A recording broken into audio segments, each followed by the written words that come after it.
하나님의 말씀은 마태복음 5장 9절입니다.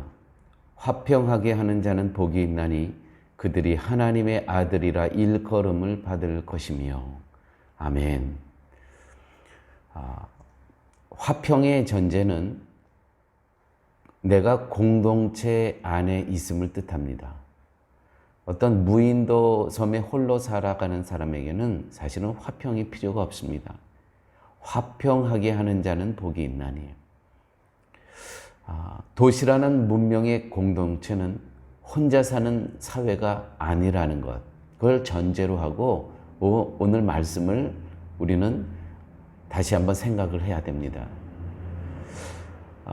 코로나 사태로 인한 우리는 공동체에 나 한 사람이 얼마나 소중한 존재임을 우리는 많이 깨달았습니다. 나 혼자 건강해서도 안 되고 또 나로 인해서 내 이웃에게 전염되는 이와 같은 것을 보면서 우리는 이 공동체 안에 있는 거구나. 나 혼자 무인도에서 살아가는 존재가 아니라는 것을 우리는 절실히 깨달았습니다. 교회는 화해와 신뢰를 위한 그러한 공간이 되어야 됩니다. 예수님 당시에 화평, 평안이라는 것은 당시 예수님 당시의 사회는 로마 제국의 그러한 지배를 받던 사회였습니다. 로마 제국이 갖고 있었던 정치 철학이 있는데 그것은 팍스 로마라고 합니다. 팍스 로마.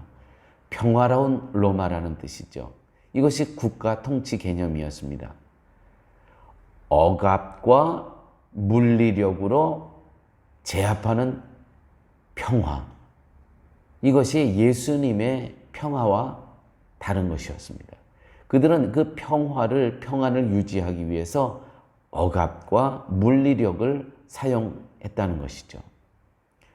로마 통치를 거스리는 것은 결코 용납되지 않았습니다. 당시 많은 기독교인들이 박해를 받고 교회가 핍박을 받았던 것은 기독교를, 그리스도를 전했기 때문이 아니라 로마의 평화를 깨는 것은 그들의 입장에서는 결코 용납할 수 없었기 때문인 것이죠. 예수님의 팔복의 모든 뿌리는 약속의 말씀에 뿌리를 둡니다.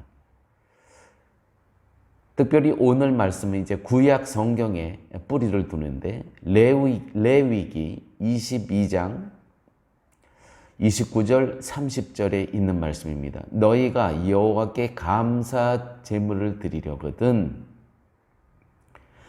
너희가 기쁘게 받으심이 되도록 드릴지며 그 제물은 그날에 먹지 말고 이튿날까지 두지 말라. 그 날에 먹고 이튿날까지 두지 말라. 나는 여호와이니라. 이 감사 제물의 또한 철학은 무엇이냐면, 신앙은 어디에 바탕을 두냐 하면은 감사 제물은 이웃과의 관계, 거기에 뿌리를 둔다는 것입니다. 잘 한번 이 말씀을 다시 한번 기억해 보십시오. 너희가 여호와께 감사 제물을 드리려거든 너희가 기쁘게 받으심이 되도록, 너희 제물을 드리는 너희가 하나님 앞에 기쁨이 되기 위해서 그 제물은 그날에 먹고 이튿날까지 두지 말라. 나는 여호와니라. 오늘 이 음식을 다 먹어야 된다는 것입니다. 자, 소 한 마리 잡았습니다. 그런데 이것을 오늘 다 먹고 이튿날까지 먹지 말라고 해요. 레위기 7장에도 같은 의미의 말씀이 있습니다. 레위기 7장 15절에서 18절 말씀입니다. 감사함으로 드리는 화목 제물의 고기는, 자, 소 한 마리 잡았습니다. 이것이 감사함으로 하나님과의 화목하기 위해서 드리는 제물입니다. 이 제물의 고기는 드리는 날에 먹을 것이요 조금이라도 이튿날 아침까지 두지 말 것이니라. 자, 소 한 마리를 잡았는데 오늘 다 먹으래요. 그 다음 날까지 두지 말래요. 그러나 그의 예물의 제물이 서원이나 자원하는 것이면 서원 제물을 하나님 나 이러한 당신 앞에서 이러한 사람이 되겠습니다. 이렇게 살겠습니다라는 서원이나 자원하는 것이면 그 재물을 드린 날에 먹을 것이요 그 남은 것은 이튿날에도 먹되 그 재물의 고기가 셋째 날까지 남으면 불사를 찌니 남은 것은요 다 불살라 버리라는 겁니다. 만일 그 화목제물의 고기를 셋째 날에 조금이라도 먹으면 그 제사는 기쁘게 받아들여지지 않을 것이라 드린 자에게도 예물답게 되지 못하고 도리어 가증한 것이 될 것이며 그것을 먹는 자는 그 죄를 짊어지리라. 이 도대체 왜 그 당일 아니면 그 다음 날까지만 먹으라고 하는 것일까요? 교회 여러분, 소 한 마리, 이 소 한 마리를 하루에 먹을 수 있는 사람이 어디 있겠습니까? 소 한 마리가 얼마나 됩니까? 250kg에서 한 300kg 된다고 합니다. 어떻게 해야 이튿날까지 먹을 수 있겠습니까? 나눠 먹어야 한다는 것이죠. 나눠 먹어야. 화목제물을 드리도록 하면서 왜 하루 이틀까지 제한했을까요? 나눠 먹고 함께 먹으라는 뜻입니다. 하나님께서는요, 함께함을 좋아하신다는 것이죠. 그러므로 교회 공동체는 함께 해야 됩니다. 함께.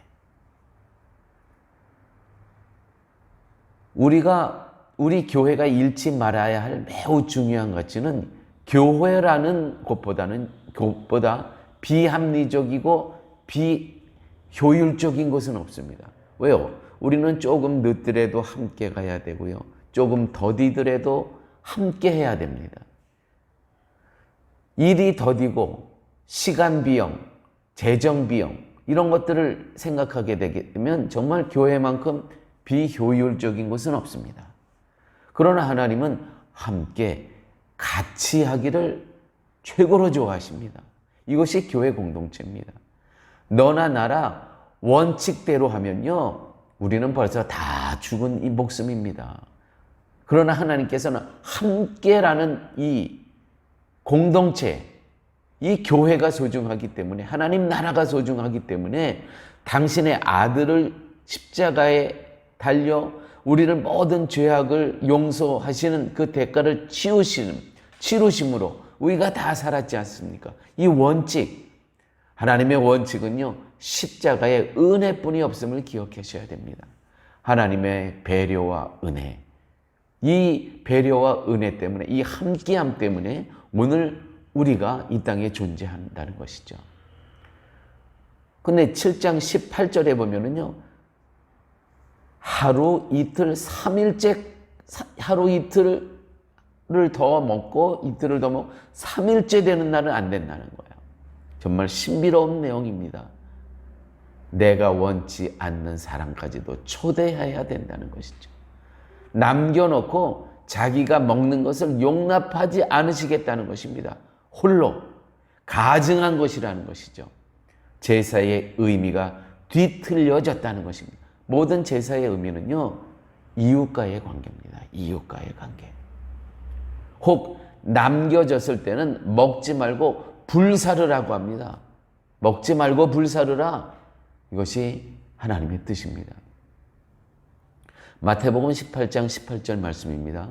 진실로 너희에게 이르노니 무엇이든지 너희가 땅에서 매면 하늘에서도 매일 것이요. 매면이 무슨 뜻? 용서하면, 땅에서 용서하면 하늘에서도 용서를 받을 것이요. 무엇이든지 땅에서 풀면, 용서하면 하늘에서도 용서함을 받으리라.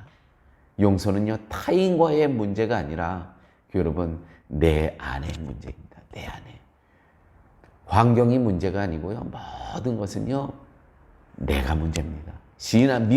믿음이 문제라는 것이죠.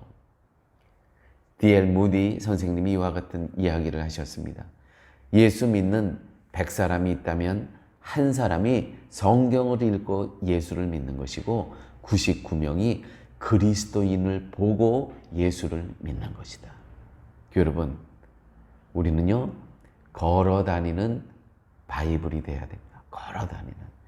정말 우리가 말씀을 실천하고 적용하고 오늘 예수님, 오늘 하나님 말씀 가운데 너희가 하나님과 화목하고 하나님께 감사를 드리려고 제물을 드리려거든 소 한 마리 잡았거든 하루에 먹어라. 또 서원하는 것은 이틀까지는 내가 참아준다. 3일째 그것을 홀로 남기는 자는 내가 받지 않겠다. 무슨 말씀입니까? 이웃과 충분히 화해하고 화목하고 소통하라는 것이죠. 오늘 팔복의 말씀 중에서 화평하게 하는 자는 복이 있나니 그들이 하나님의 아들이라. 하나님의 아들이라는 것입니다. 아버지 하나님, 오늘도 생명의 말씀을 저희들에게 허락하여 주심을 감사합니다. 말씀을 먹었사오니 삶 가운데 화평케 하는 자로 살게 하여 주옵소서. 예수님 이름으로 기도드렸습니다. 아멘.